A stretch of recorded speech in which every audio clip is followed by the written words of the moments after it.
Okay, apa benda yang perkara yang kita perlu faham tentang konsep smart ini. Okay, dia adalah smart ini adalah syarat. Okay, syarat apa? Okay, kita ada S M A R T. Okay, jikalau kita penuhi kesemua syarat ini, maka setiap orang individu itu dia telah mengamalkan konsep smart itu sendiri. Okey. Okey, S ni okey kita terangkan itu adalah spesifik, sini spesifik, M adalah measurable, A adalah attainable, boleh dicapai, R adalah realistic, dan time bound, tempoh masa. Okey, apakah semua benda ini? Okey, kita tengok kepada contoh. Okay, bila dapat soalan, kalau soalan contoh kita ni kan, last kali soalan dia tanya, adakah individu tersebut, Encik Gan contoh, tak kisahlah nama ni boleh berubah, siapa-siapa saja, adakah dia menggunakan konsep smart. Okay, bila dengar je ada soalan berbentuk, adakah dia tanya dia menggunakan konsep smart atau tidak, dalam otak kita terus set smart ini adalah syarat. Okay, jikalau dia penuhi syarat kesemua ni, 5 syarat ni, ada 1, 2, 3, 4, 5 syarat ini, maka dia telah menggunakan konsep smart itu. Okey, kita lihat satu yang pertama dahulu, iaitu spesifik. Okey, spesifik. Okey, spesifik ni apa? Spesifik ni adalah apa yang kita perlu faham, apa yang hendak dilakukan oleh individu tersebut. Okey, kita tengok individu ni dia nak buat apa. Okey, kita tukar color pen, color lain ya. Okay, kita color hijau. Okey, spesifik. Okey, apa yang ingin dilakukan? Kita tengok soalan ya. Encik Gan bekerja sebagai seorang guru dan menerima gaji bersih sebanyak RM4,000 sebulan. Dia menyimpan 15% daripada gaji bersihnya. Encik Gan merancang untuk membeli sebuah motosikal. Okey, kita nampak kat situ apa yang dia nak buat. Dia merancang hendak membeli sebuah motosikal baru yang berharga RM5,500. So spesifik dia adalah Encik Gan hendak beli motosikal, saya pendekkan saja, motosikal yang berharga RM5,500. So jangan lupa letak RM.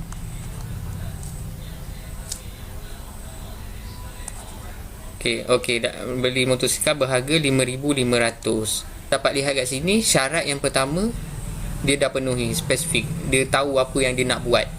Individu tersebut dia hendak membeli motosikal yang berharga RM5,500. Okey, kita tengok. Okey, kita lihat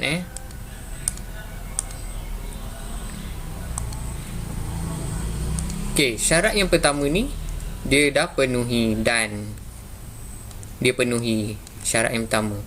Okey, bila syarat pertama dah penuhi, kita terus yang kedua pula, iaitu M. M itu adalah measurable.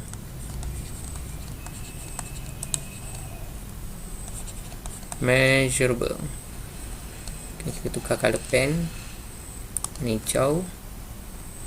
Okay, kita lihat dia boleh diukur ataupun tidak. Okay, dah nama pun, kalau bila kita nak tahu measurable ni, kita lihat adakah Encik Gan itu ataupun mana-mana soalan bila berkaitan measurable boleh diukur atau tidak, kita tengok dia ada nilai ke tidak.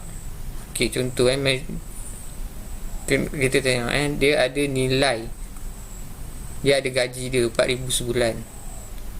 Lepas tu dia nak menyimpan 15% daripada gaji bersihnya. Lepas tu harga motor yang dia nak beli pun ada ni, harga dia RM5,500. Okey, jadi maknanya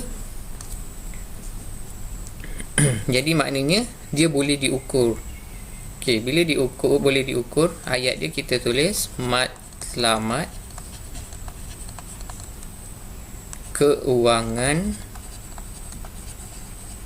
Kita tiru saja ayat daripada buku teks ni. Kita tengok contoh ayat dalam buku teks muka surat 273. Kita boleh dapat buku teks ni dekat Google.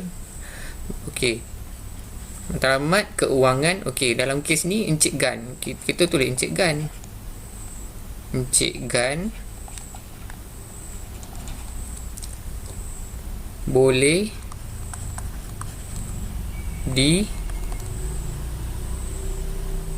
dihitung ataupun boleh dikira pun okey, boleh juga, kerana dia tahu wang yang diperlukan untuk beli motor. Okey, selesai.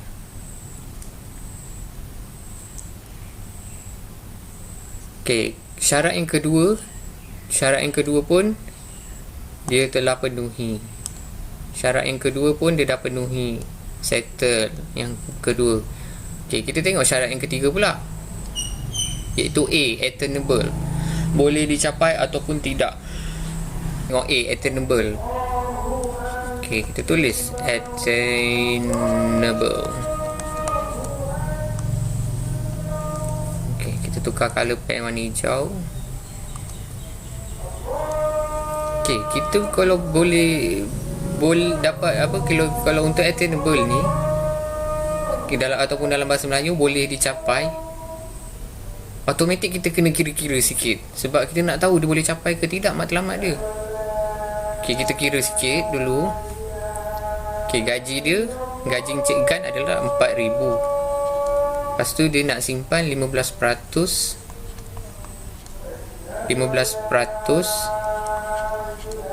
daripada gajinya. Gaji dia berapa? 4,000 kali 4,000, kita akan dapat 600. Okey, lepas tu dia kata dia nak simpan selama 10 bulan. Dia punya simpanan, daripada simpanan dia. Ni simpanan dia. Ini adalah simpanan dia. Tengok ni, 15% daripada gaji bersihnya setiap bulan.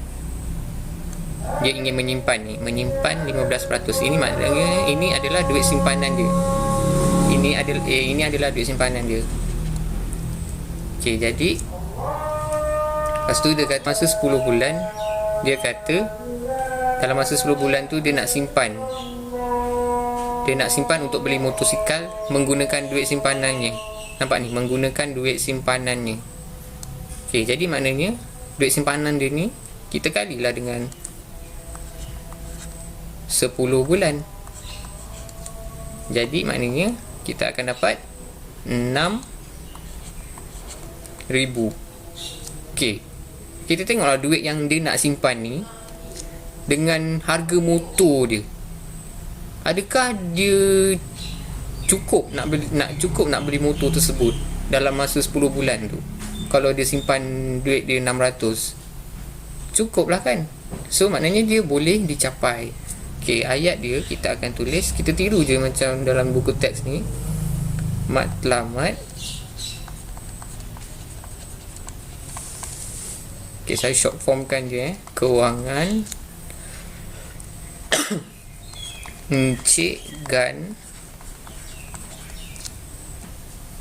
boleh dicapai. Itu yang penting ayat dia, boleh dicapai dengan simpan berapa? 600. Betul. Jangan kita ambil dalam ni pula 250. Ini soalan dia lain. Okey, simpan 600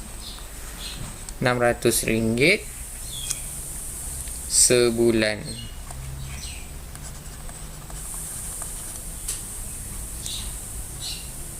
Okey, titik. Tak payah sambung. Kalau ayat dalam buku teks ni dia akan sambung sampai pendapatan bulanan. Ini tak payah pun tak apa. Kita setakat sampai sebulan ni pun dah okey dah. Okey. So syarat yang ketiga ni pun, jadi syarat yang ketiga ni pun dia dah penuhi. So kita pergi syarat yang ketiga. Syarat yang ketiga apa? Realistik kan. Okey, realistik.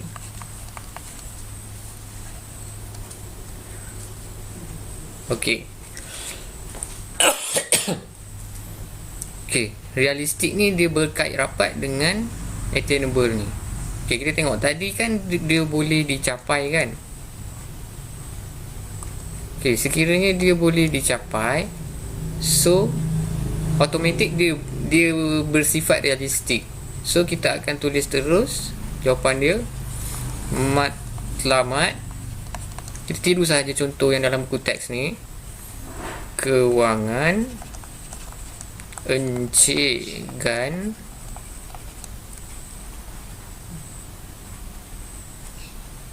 untuk beli motor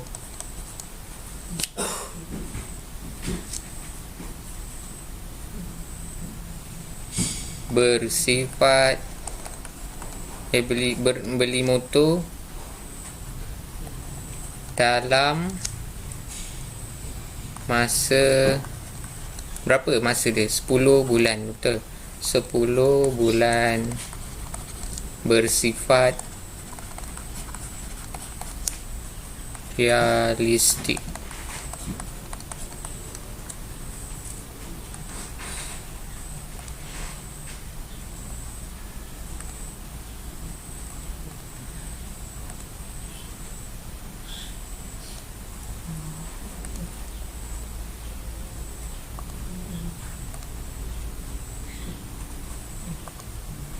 Okey, syarat yang ketiga pun dia dah penuhi. Okey, kita tengok syarat yang terakhir pula, iaitu tempoh masa.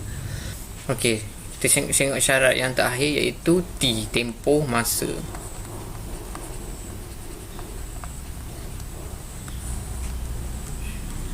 Okey. Okey, ayat dia adalah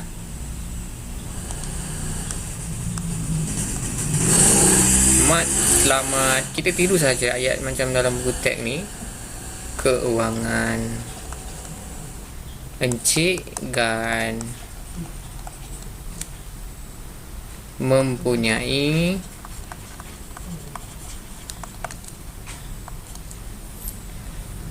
tempoh masa iaitu berapa? 10 bulan. 10 bulan. So syarat yang ketiga ni pun dia dah penuhi. Jadi bawah sekali kita dah lepas kita dah buat satu-satu tadi, SMART ni arti ni last sekali tempoh masa. Okey, sekiranya semua syarat dia dah penuhi, maknanya ayat last sekali kita akan tulis oleh itu Encik Gan telah ataupun Encik Gan amalkan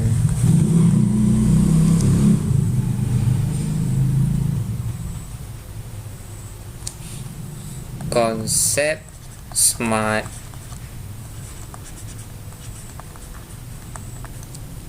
dalam capai matlamat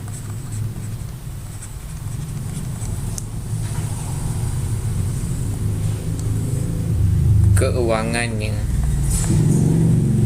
Okey, selesai untuk dapat full mark sekiranya soalan diberi macam ni.